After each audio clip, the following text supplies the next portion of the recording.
যায় আজকে আমি তোমাদের সাথে সেকেন্ড লুকটা শেয়ার করব।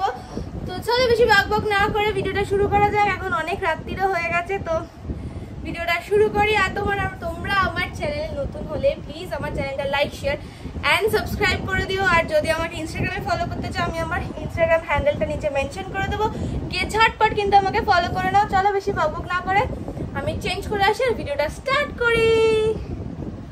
সো আমি চেঞ্জ করে নিয়েছি আর আমি পরেছি হচ্ছে একটা, জানি দেখতে পাচ্ছ না, একটা লং স্কার্ট টাইপের পরেছি। আর তো চলো আমি এখন চা খেতে খেতে ভিডিওটা স্টার্ট করবো। আমি জানি একটু লাইটিং এর প্রবলেম হচ্ছে, সো প্লিজ ম্যানেজ ইট। তো চলো চাটা খেতে খেতে আমি ভিডিওটা কন্টিনিউ করি আর তোমরা আমার ভিডিওটা দেখতে থাকো। ফার্স্টেই মেকআপের শুরুতে আগে স্কিন কেয়ারটা খুব ইম্পর্টেন্ট, যেটা আমি অ্যাজ ইউজুয়াল বলি। আর আমার অয়েলি স্কিন, তাই আমি স্কিন কেয়ারটা একটু ভালো করে করি, কারণ আমার এত মুখ থেকে তেল বেরোয় না, মনে হয় যেন ওই তেলে আমার মা মাছ ভেজে ফেলবে। যাই হোক, তো ময়শ্চারাইজারটাও অ্যাপ্লাই করে নিলাম ভালো করে, তারপরে কালার কারেক্টিং করছিলাম। আর চলো ওই মেকআপ করতে করতে একটু কথা বলে নিই। তো সবাই আগে বলো যে তোমাদের কার কত দূর শপিং। আমার কিন্তু ম্যাক্সিমাম শপিংটাই হয়ে গেছে অনলাইনে, অফলাইনে করতে যাওয়ার টাইম পাইনি, তাই সব শপিংয়ে আমি করে ফেলেছিলাম অনলাইনে। অবশ্যই সেটা তোমাদের সাথে শেয়ার করব, তবে এত ভিডিও তো আমি এডিট করে উঠতে পারছি না। তো আমার শপিং ভিডিও দেখতে হলে কিন্তু আমার চ্যানেলটা ঝটপট করে সাবস্ক্রাইব করে দাও। তো আমি কী পুজোয় শপিং করেছি সেটাও তোমাদের সাথে খুব জলদি শেয়ার করব। যাই হোক, তো চলো এবার মেকআপে ফিরি। তো ভালো করে কনসিলারটাকে দিয়ে আমি কিন্তু চোখটাকে আগে সেট করে নিলাম। আর আমি সবার আগে আই মেকআপ করাটাই প্রেফার করি, কারণ আমার মনে হয় আই মেকআপটা হয়ে গেলে বেস মেকআপটা করতে বেশিক্ষণ টাইম লাগে না। তাই আগে চোখটা ভালো করে সেট টেট করে নিয়ে তো আমি ভালো করে আই মেকআপটা শুরু করে দিলাম।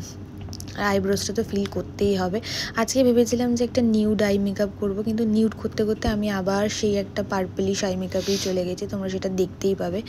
যাই হোক, আর এই ড্রেসটা আমার খুব পছন্দের, একটা টপের সাথে একটা স্কার্ট ছিল, যেটা আমার ভীষণ পছন্দ। আর অনেক দিন পর আমি এটা পরেছি, কারণ এগুলো পরা হয় না। আর ভেবো না এটা আমার পুজোর ড্রেস, যাই হোক এখন আমি এইসব পরি না। তো যাই হোক, তাহলে মেকআপটা শুরু করে দিই। আই মেকআপটা আমি ভালো করে আর করলাম, যেটা আমার ব্লেন্ডিংটা হচ্ছে মেন আই মেকআপে। তাই ভালো করে চোখটা যতক্ষণ না ব্লেন্ড হচ্ছে ততক্ষণ ব্রাশ দিয়ে কিন্তু সেটাকে ব্লেন্ড করতে হবে। তো আমি ডিসাইড করতে পারছিলাম যে আই মেকআপে আবার কি করব, নিউড করব না কি করবো। আমার বোন এদিকে বলছে যে নিউড আই মেকআপ কর, আর পাশে না আমার ফেভারিট মুভি চলছে, যেটা দেখতে দেখতে আমি আই মেকআপ করছিলাম। আর একটা কথা বলি, আগে তোমরা আমার ব্লগে দেখেছিলে যে সুদীপ আমাকে একটা রিং লাইট গিফট করেছিল। তো আজকে কিন্তু ওই রিং লাইটটা দিয়ে আমার ফার্স্ট ভিডিও আমি শ্যুট করছি। আর এই দেখো আমার মুখটাকে আমি চেঞ্জ করতে পারলাম না। তারপর একটা শিমারি শেড লাগিয়েছিলাম, প্রথমে একটা গোল্ডেন শিমার লাগিয়েছিলাম, তারপর ভাবলাম না গোল্ডেন শিমারটার থেকে হোয়াইট শিমারটা বেশি ভালো লাগবে, তাই একটু হোয়াইট শিমার লাগিয়ে নিলাম। আর পাশে গানও বাজছে, যেটা নাচ করতে করতে নাচ করে দেখিয়ে দিলাম তোমাদেরকে। আবার মানে আমি আমার রেডি হতে হতে না পাশে একটু মিউজিক চললে বেশ আমার এনার্জি লাগে। তাই হোক, তারপরে আমি চলে এলাম হচ্ছে বেস মেকআপে। তো ফার্স্টেই ফাউন্ডেশন দিয়ে পুরো মুখটা ভালো করে ব্লেন্ড করে নিয়েছিলাম। এই ব্লেন্ডিং পার্টটা না ভীষণ ইম্পর্টেন্ট, আমি ব্লেন্ড করতে গিয়েই সব কিছু মাখিয়ে ফেলি। তো ঠিক আছে, চলো আবার গল্প করি একটুখানি। অনেক মেকআপ তো সবাই জানো করতে, আমার থেকে শেখার কিছু নেই, আমি যতটুকু জানি সেটাই শেয়ার করব। তো শপিং নিয়ে কথা হচ্ছিল। তো কে অনলাইন আর অফলাইন শপিংয়ে কে কোনটা প্রেফার করো সেটাও আমাকে জানিও।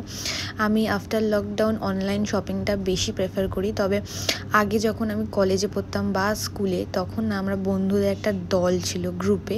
তো আমরা 3 জন মিলে যেতাম হচ্ছে শপিং করতে। আমার বেস্ট ফ্রেন্ড আছে 2টো, তো আমরা 3 জনে মিলে যেতাম হচ্ছে শপিং করতে। তার মধ্যে একজনের হয়ে গেছে বিয়ে, আর একজনের সাথে আছে বাড়ির সামনেই দেখা হয়। বাট আমরা সেই অফলাইনে শপিং করার মজাটা এখন আর করতে পারি না, কারণ সবাই যে যার কাজে ব্যস্ত। তো আমাদের কাছে অনলাইন শপিংটাই বেশি প্রেফারেবল হয়ে এসছে। তো আমি প্রচুর শপিং করেছি এই মুহূর্তে অনলাইন থেকে। তো কি শপিং করেছিলাম সেটা অবশ্যই তোমাদের সাথে শেয়ার করব। আর তোমাদের কার কি কেনাকাটা হয়েছে আর কার কেনাকাটা কত দূর সেটা কিন্তু আমাকে কমেন্ট করে অবশ্যই জানিও। প্রচুর ভালো ভালো আরও ভিডিওস আসছে, আমি এডিট করে উঠতে পারছি না বলে তোমাদের সাথে শেয়ার করতে পারছি না। তবে হ্যাঁ, খুব শিগগিরই আমি আশা করব সেটা শেয়ার করব। আর পুজোতে কার গ্রুমিং নিজেকে করা কমপ্লিট হয়ে গেছে সেটাও আমাকে জানিও। আমি কিন্তু এখনও অবধি পার্লারে গিয়ে উঠতে পারিনি, মানে আমি যে নিজেকে একটু গ্রুম করব সেটা করারও আমার সাথে সময় হয়নি। ভাবছি দেখি এই উইকেন্ডে একবার যাব। তো চলো আবার মেকআপে চলে আসি। তো দেখতেই পাচ্ছ আমার আই মেকআপটা ডান হয়ে গেছে। মাস্কারা লাগিয়ে নিলাম, আর মাস্কারা লাগানোর পর পুরো মেকআপটাই চেঞ্জ হয়ে যায়। দেন আমি চলে এসেছিলাম ব্লাশে। ব্লাশ পার্টটা হচ্ছে মেকআপের সবচেয়ে আমার ফেভারিট, কারণ গালগুলো পুরো চকচক চকচক করে, মানে আই মিন বেশ একটু আপেলের মতো লাল লাল লাগে। তো ভালো করে সেটাকে ব্লেন্ড করে নিলাম। ব্লেন্ড করে নেওয়ার পর আমি মেকআপটাকে সেট করে নেবো। আর আমার সেটিং স্প্রেটা শেষ হয়ে গেছে। সো আমি ভেবেছিলাম আমি এই আমার যেটা ফেসে যেটা লাগাই সেটা দিয়ে আমি স্প্রেটা দিয়ে আমি ভালো করে মেকআপটা সেট করে নিলাম। আর সত্যি কথা বলতে ওটা দিলে মেকআপটা অনেকক্ষণ বসেও থাকে। তারপরে হাইলাইটার দিয়ে আমার ব্রাউ বোনসগুলো ভালো করে চকচক ঝকঝক করে নিলাম, যাতে একদম লাইট দেয়। এত সুন্দর লাইট দেওয়ার পরেও আমার মুখ থেকে যেন আরও চকচকে লাইট বেরোয়, সেটার জন্যই আমি ভালো করে একটু হাইলাইটারটাও অ্যাপ্লাই করে নিলাম। আর আজকে আমি ভেবেছিলাম একটা বোল্ড রেড লিপস্টিক পরবো, যার জন্য আমি এই লিপস্টিকটা চুজ করেছিলাম। আমি কিন্তু খুব নিউড কালার পরা পছন্দ করি। তোমরা আশা করি আমার বেশিরভাগ ভিডিওতেই বা দেখেছো যে আমি নিউড কালারটা বেশি প্রেফার করি গেট রেডি ভিডিও বা যাই হোক নর্মাল লাইফেও। বাট আজকে আমার মনে হচ্ছিলো যে একটু ডার্ক বোল্ড রেড কালারের লিপস্টিক পরবো। তো এই লিপস্টিকটা আমি জুডিও থেকে কিনেছিলাম, আর খুব বেশি ইউজ করা হয়নি। আজকে ভাবলাম যে চলো তোমাদের সাথে এই বোল্ড কালারের লিপস্টিকটা একটু পরে দেখাই কেমন লাগছে। আর তোমরা আমাকে জানিও যে আমাকে নিউড কালারে বেশি ভালো লাগে নাকি এই লাল রেড কালারে বেশি ভালো লাগছে। আমার কিন্তু বেশ ভালোই লাগছে, মানে অনেক দিন পর নিজেকে দেখে। তো তারপরে একটা জুয়েলারি পরলাম। আমি কোনো হাতে কিছু রাখিনি, কারণ আমি খুব বেশি জুয়েলারি পার্সন নই। তো সেই জন্যে কানে পরলে হাতে পরি না, হাতে পরলে কানে পরি না। যাই হোক, তো কানের পরেছিলাম। আর এখানে গলায় পরার মতন কিছু নেই, দেখতেই পাচ্ছ গলার জামাটার রাউন্ড নেক। তো এটা হচ্ছে আমার ফাইনাল লুক। প্রথমে চুলটা বেঁধেছিলাম, তারপর বললাম না আমাকে চুল বেঁধে একদম বেকার লাগে। তো যাই হোক চুলটা ছেড়ে দিয়ে আমি আবার ঢং করতে চলে এলাম। আর এটা হচ্ছে আমার আজকের ফাইনাল লুক, মানে আমার পুজো সিরিজের সেকেন্ড লুক। কেমন লাগছে তোমরা অবশ্যই জানিও। আর তোমরা পুজোর কোনো একদিন এরকমভাবে সেজে গুজে বেরোতে পারো, আর যদি সেরকম সাজো আমাকে অবশ্যই মেনশন করো, আমি নিশ্চয়ই দেখব। তো ভিডিওটা ভালো লাগলে কিন্তু চ্যানেলটা সাবস্ক্রাইব করতে ভুলো না। চলো দেখা হচ্ছে অন্য কোনো ভিডিওতে। টিল দেন ভালো থেকো, সুস্থ থেকো, সেফ থেকো, অ্যান্ড ভালোভাবে পুজো সবাই কাটিও।